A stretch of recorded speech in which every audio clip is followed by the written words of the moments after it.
আসসালামু আলাইকুম, কেমন আছেন আমার প্রিয় আপুরা? আশা করি আল্লাহর রহমতে যে যেখানে আছেন সবাই অনেক অনেক ভালো আছেন এবং কি সুস্থ আছেন। আপনাদের সবার সুস্বাস্থ্য কামনা করে আজকে নতুন আরও একটি ভিডিও শেয়ার করতে যাচ্ছি। আশা করি আজকের ভিডিওটি আপনাদের সবার কাছে অনেক বেশি ভালো লাগবে। আজকের ভিডিওটাও বলতে পারেন ডেইলি কাজকর্মের সাথে টুকটাক করে রমজানের প্রস্তুতি নিচ্ছি। আসলে ছোট বাচ্চাওয়ালা মানুষ কিন্তু চাইলেও একদিনে সব কিছু করতে পারে না। আর রমজানের প্রস্তুতি বলতে গেলেই কিন্তু ক্লিনিংয়ের কাজটা আগে মাথায় আসে। আর ক্লিনিংয়ের কাজ তো একদিনে সব কিছু করা সম্ভব না, এই কারণে একটু একটু করে করে নিচ্ছিলাম। কারণ রেগুলার বাচ্চা নিয়ে সংসারের কাজের কিন্তু অভাব নেই, রেগুলার কাজ করাই অনেক বেশি কষ্টকর, তার মধ্যে বাড়তি কাজ একদিনে তো সম্ভবই না। তো একটু একটু করে করে নিচ্ছিলাম। এই কাজগুলো আবার না করলেও মনের মধ্যে শান্তি লাগে না। অনেকে ভাবে যে আবার আলাদা করে প্রস্তুতি নেওয়ার কী আছে, যেহেতু রোজা রাখবো, রোজা রেখে কিন্তু সংসারের কাজ করতে কষ্ট।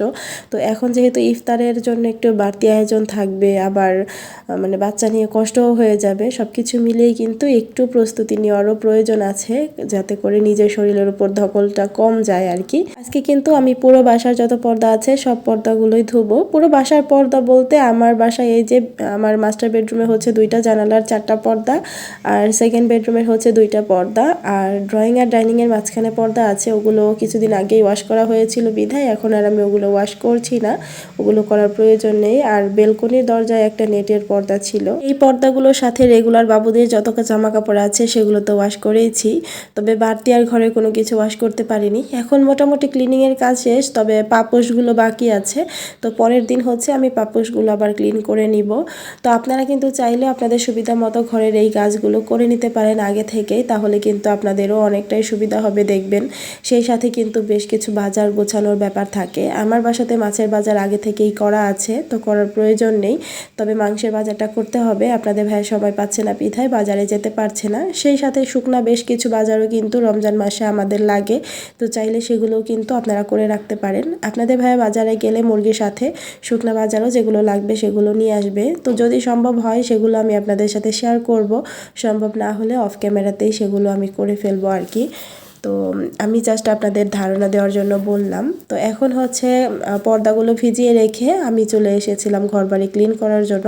আর আমি কিন্তু সবসময় একটু গরম পানি দিয়েই কাপড় ওয়াশ করতে বেশি পছন্দ করি, তো গরম পানি দিয়ে পর্দাগুলো ভিজিয়ে দিয়েছি। তো এরপর কিন্তু আর খুব বেশি আমার আর কষ্ট হবে না এগুলো ওয়াশ করার সময়। এই যে মেয়ের পড়ার টেবিলের অবস্থা খুবই বাজে, ও আসলে ছোট মানুষ, ওর পড়ার টেবিল আমি যতই গুছাই না কেন এত পরিমাণ কাগজ কাটে, ভালো ভালো খাতাগুলোকে কেটে একদম মানে খুব বাজে অবস্থা করে ফেলে। তো সব কিছু মিলিয়েই আজকে হচ্ছে বলতে পারেন চিরুনি তল্লাশি যেটাকে বলে সেটাই করছি ওর টেবিলের উপরে, যেগুলো অতি প্রয়োজনীয় সেগুলো রেখে আর সব কিছু ফেলে দিব। যেহেতু পহেলা রমজানে ওদের রেজাল্ট দিবে, তারপর ভর্তির কাজ শুরু হয়ে যাবে, তারপর থেকে নতুন বই দিবে, নতুন করে মাদ্রাসাতে যাবে। তো মানে বাড়তি যত যা আছে খাতাপত্র সব কিন্তু আমি মানে ওগুলো সরিয়ে ফেলেছি, ওগুলো কোনো কিছুই আর এখানে রাখিনি। যেগুলো মানে পৃষ্ঠা আছে সেগুলো ড্রয়িং করবে, আর যেগুলো পৃষ্ঠা নেই সেগুলো হয় বিক্রি করে ফেলবো, নয়তো বা মানে ফেলে দিব, যে কোনো না কোনো একটা ব্যবস্থা করব আর কি। আর এখন এই যে পড়ার টেবিলটা দেখতে একটু ভালো লাগছিল আর কি, তবে এই গোছানো কতক্ষণ থাকবে জানি না। তো এরপরে কিন্তু আমি চলে এসেছিলাম ডাইনিং টেবিলটা ক্লিন করার জন্য। এর মাঝে কিন্তু আমি 2টা বেডরুমই অফ ক্যামেরাতে গুছিয়ে নিয়েছি, এর বাইরে আরও যত গোছগাছের কাজ থাকে, যেমন ড্রয়িং রুম গোছানো থাকে, ফার্নিচার ক্লিন করা থাকে, সেগুলোও করে নিচ্ছিলাম। আসলে আমি না এখন চাইলেও সব কিছু আর ডিটেইলে ক্যামেরা বন্দি করতে পারি না, ওই যে ছোট বাবু নিয়ে ও খুব বেশি ঝামেলা করে ভিডিও করতে গেলে, এই কারণে যতটুকু সম্ভব ততটুকু করছি। কাজের মাঝে কিন্তু আমি খাবারটাও ডাইনিং টেবিলে রেখে দিলাম, কারণ সকালবেলায় রান্না বাড়া করে রেখেছিলাম, লাঞ্চের টাইম প্রায় হয়ে যাচ্ছে, আপনাদের ভাই লাঞ্চ করতে চলে আসবে, এ কারণে খাবারটাও টেবিলে রেখে দিলাম। আমি এখন ঘর ঝাড়ু দিয়ে তারপর হচ্ছে কাপড় চোপড় ধুতে যাব, পরে কিন্তু 2 বাচ্চাকে গোসল করিয়ে নিচেও গোসল করব, তারপর নামাজ পড়ব। বলতে পারেন অনেক কাজই ঘাড়ের ওপরে আছে। তো আপনাদের ভাই আসার পর দেখা গেছে সে নিজেই কিন্তু খাবারটা নিয়ে তারপর খাবে, তবে সারাদিন অফিস করার পর দেখা গেছে খাবারটাও নিজে বেড়ে খাবে, নিজের কাছে খারাপ লাগে, এই কারণে তার খাবারটা টেবিল আগে গুছিয়ে রাখলাম, সে এসে হাত মুখ ধুয়ে মানে খেতে বসে যেতে পারবে আর কি, যাতে করে কোনো সমস্যা না হয়। আর এই যে রোজার মাদ্রাসা মানে বন্ধ হওয়ার পর থেকে কিন্তু আমারও শরীর অসুস্থ, ঠান্ডা লেগে আছে, বাচ্চাদেরও ঠান্ডা, এই কারণে কিন্তু আমি আর সকালে ওইভাবে উঠি না। সকালে উঠতে উঠতে 8:30 9টা আমার বেজে যায়। আপনাদের ভাইয়া কিন্তু টাইম মতো উঠে অফিসে চলে যায়, সে হচ্ছে অফিস থেকে মাঝে মাঝে হোটেল থেকে থেকে নাস্তা করে নেয়, আমি উঠে তারপর রান্নাবাড়া করি আর কি।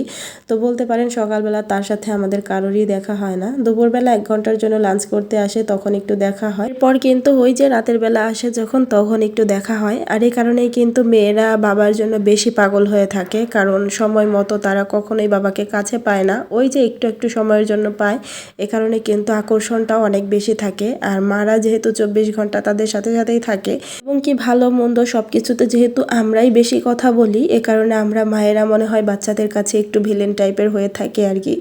আর বাবারা হচ্ছে সব থেকে মানে ভালো মানুষ, তার থেকে আর ভালো মানুষই হয় না। আমি কিন্তু এদিক থেকে বেশ কিছু আদা রসুন ছুলে তারপর হচ্ছে ব্লেন্ড করে নিয়েছিলাম। আদাটা অবশ্য আগে থেকে ছুলে আমার ডিপ ফ্রিজে রাখা ছিল, শুধু রসুনটা ছুলে নিয়েছি।